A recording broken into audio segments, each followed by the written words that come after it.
It's sometime around 150 BC, and you're on the deck of a merchant ship somewhere in the eastern Mediterranean.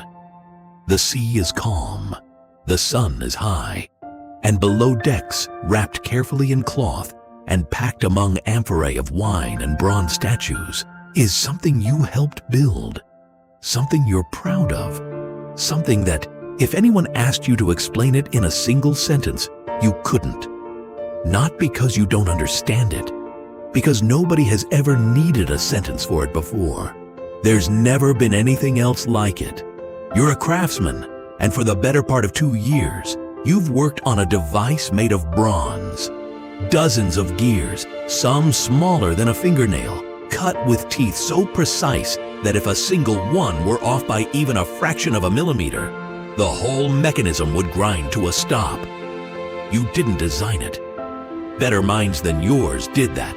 Minds trained in the tradition of Greek astronomy, mathematics, and mechanical philosophy going back generations. Your job was to make their design real, in metal, with tools you had to sharpen yourself, working by lamplight in a workshop that smelled permanently of hot bronze and oil. What you built, though you don't have this exact word for it, is a machine that predicts the sky. Turn a hand crank on the side, and a series of interlocking gears inside begin to move. Dials on the front and back of the device shift in response, tracking the position of the sun, the moon, and the 5 planets known to the ancient world, all moving at their own separate, correct speeds relative to each other, the way they actually move overhead. Another dial predicts eclipses, years in advance, based on a cycle of lunar behavior that Babylonian astronomers identified centuries before you were born. A cycle so precise, it can tell you not just that an eclipse will happen, but roughly when and what it might look like. A separate dial tracks the 4-year cycle of the Olympic Games and other Pan-Hellenic athletic festivals, because in your world, tracking time isn't just about the heavens. It's about knowing when to travel, when to gather, when the next competition will be held. None of this exists anywhere else. Not in Rome, not in Alexandria, not in any workshop you've ever heard of. You built something that, if it worked exactly as designed, could tell a person standing on a hillside on a specific date centuries from now exactly where the moon would appear against the stars and whether the sun would go dark that day.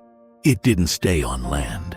It went on this ship, along with a cargo that tells you this vessel was headed toward Rome, or perhaps had already been there and was making its way back, loaded with the kind of luxury goods wealthy Roman buyers wanted. Fine glassware, jewelry, statues of gods and philosophers carved from marble and cast in bronze, and, tucked among all of it, your mechanism, likely a gift or a purchase for someone who could appreciate exactly how extraordinary it was.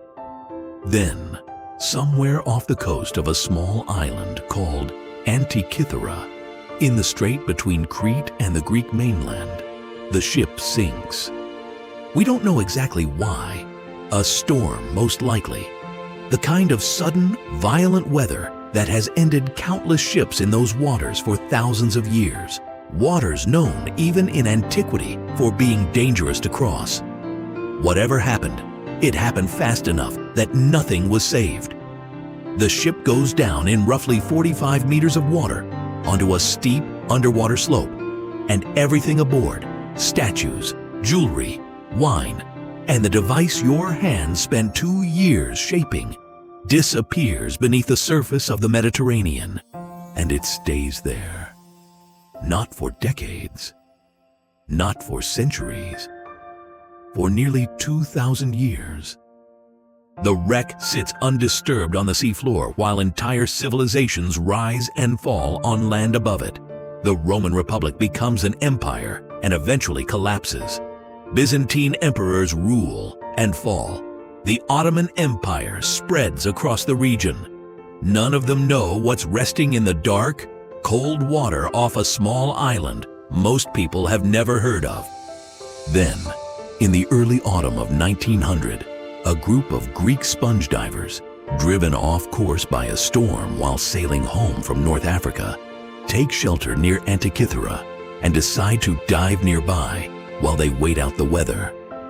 One of them descends in a heavy canvas diving suit and comes back up telling the others he's found a shipwreck littered with dead bodies, rotting corpses scattered across the seafloor. What he's actually looking at are the remains of bronze and marble statues, centuries of corrosion and sea growth twisting recognizable human forms into something that, in low visibility at that depth, genuinely looks like scattered bodies. Over the following months, working in dangerous conditions at depths that push the limits of what diving technology at the time can safely handle, several divers are injured and at least one dies from decompression sickness. But they recover an extraordinary haul: bronze statues, marble sculptures, jewelry, glassware, coins that help date the wreck, all lifted and shipped to Athens for the Greek government and archaeologists to examine. Among the crates of recovered material sits an unremarkable-looking lump of corroded bronze, encrusted with marine growth, roughly the size of a large book. Compared to the statues and sculptures, it doesn't look like much. Then, sometime after the initial cataloging, it splits, likely as the bronze dries out and continues corroding after nearly 2,000 years underwater. Inside the crack, someone notices something that shouldn't be there: gear teeth, metal gears, impossibly small and precise, packed inside what everyone assumed was just another lump of unremarkable bronze debris. Nobody in 1901 has a framework for what they're looking at. Sophisticated geared mechanisms, the kind of thing this clearly is, aren't supposed to exist in the ancient world. As far as anyone knows at the time, mechanical clockwork like this doesn't appear in human history for another 1,400 years, first showing up in medieval Europe. An artifact pulled from a 2,000-year-old shipwreck simply isn't supposed to contain anything like this. For decades, researchers examine it in pieces, using the tools available to them, and slowly begin to accept that the dating isn't a mistake. It really is ancient. It really is Greek. And it really does contain dozens of interlocking gears arranged with a level of mechanical sophistication nobody expected to find anywhere before the Renaissance. It isn't until the 2000s, when researchers gain access to high-resolution X-ray and CT scanning technology, that the full picture starts to come into focus. Scanning through layers of corrosion invisible to the naked eye, they're able to read faint inscriptions etched into the mechanism's surface, essentially a user's manual written directly onto the device itself, and reconstruct, gear by gear, a system of at least 30 interlocking bronze gears originally housed inside a wooden case roughly the size of a shoebox, with dials on the front tracking the zodiac and the Egyptian calendar, and dials on the back tracking eclipse cycles and the timing of Pan-Hellenic games. What you helped build in that workshop 2,000 years ago wasn't rediscovered because someone was looking for it.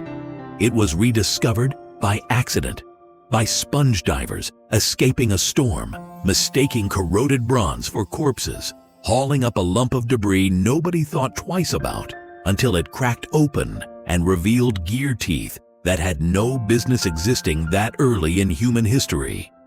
Today, it's known as the Antikythera Mechanism, and it remains, even now, the most sophisticated mechanical device known to have existed anywhere in the ancient world. A level of engineering nothing else would come close to matching for well over 1,000 years after the ship that carried it disappeared beneath the waves. What should I bring you inside next?